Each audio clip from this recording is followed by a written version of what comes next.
Hello, kindergartners. All right, I'm going to be reading for you a story, an African tale retold and illustrated by Gail E. Haley. Here we go.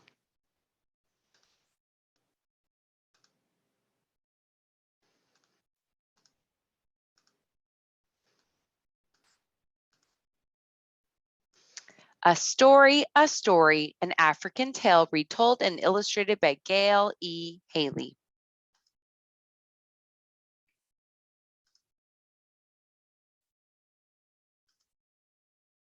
Many African stories, whether or not they are about Kwaku Anansi, the Spider-Man, are called spider stories. This book is about how that came to be.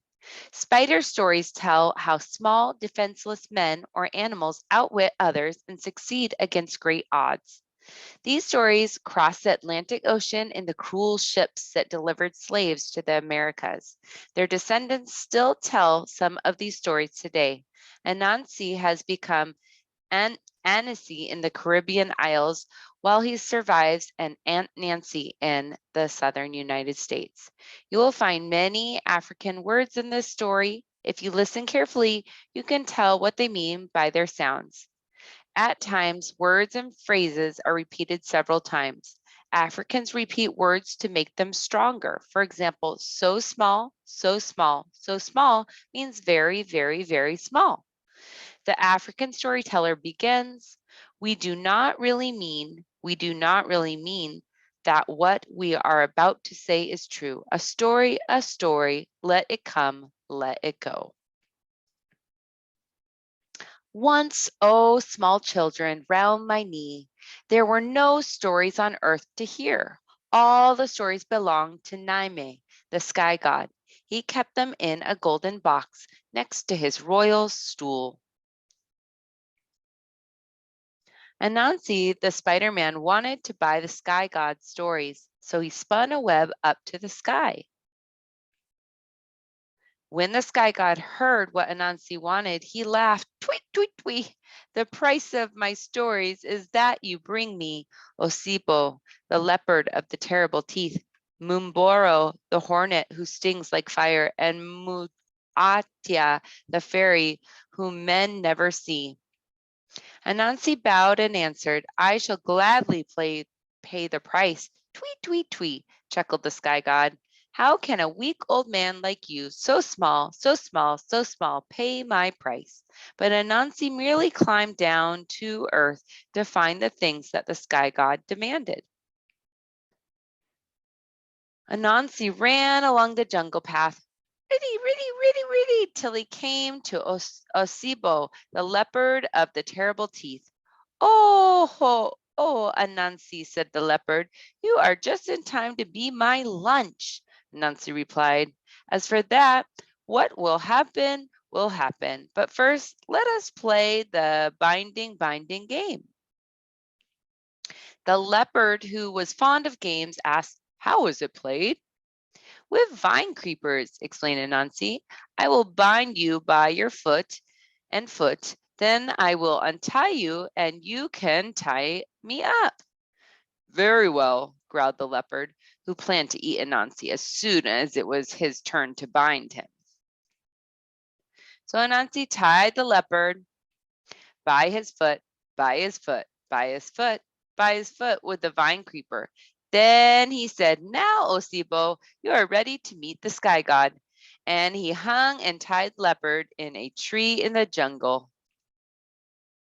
Next, Anansi cut a frond from a banana tree and filled a calabash with water. He crept through the tall grasses, Sora, Sora, Sora, till he came to the nest of the Mumboro, the hornets who sting like fire. Anansi held the banana leaf over his head as an umbrella. Then he poured some of the water in the calabash over his head. The rest he emptied over the hornet's nest and cried, it's raining, raining, raining. Should you not fly into my calabash so that the rain will not tatter your wings? Thank you, hummed the hornets, and they flew into the calabash. Anansi quickly stopped the mouth of the gourd. Now, Moonboro, you are ready to meet the sky god, said Anansi, and he hung the calabash full of hornets onto the tree next to the leopard. Anansi now carved a little wooden doll holding a bowl. He covered the doll from top to bottom with sticky latex gum. Then he filled the doll's bowl with pounded yams. He set the little doll at the foot of the flamboyant tree where fairies like to dance. Anansi tied one end of a vine round the doll's head and, holding the other end in his hand, he hid behind a bush. In a little while, Maoshia, the fairy whom no man sees, came dancing, dancing, dancing to the foot of the flamboyant tree. There she saw the doll holding the bowl of yams. Maosia said, "Come, baby, I am hungry. May I eat some of your yams?"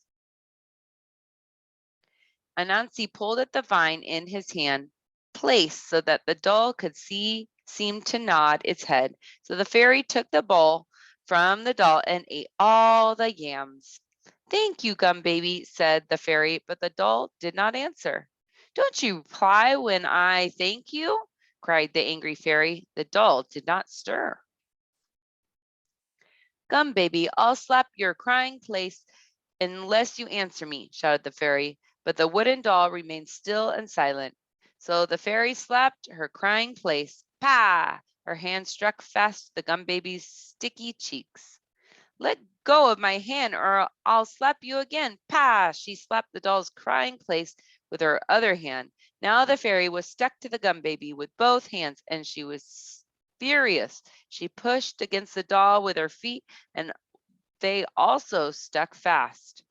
Now Anansi came out of hiding. "You are ready to meet the sky god, Meotia," and he carried her to the tree where the leopard and the hornets were waiting.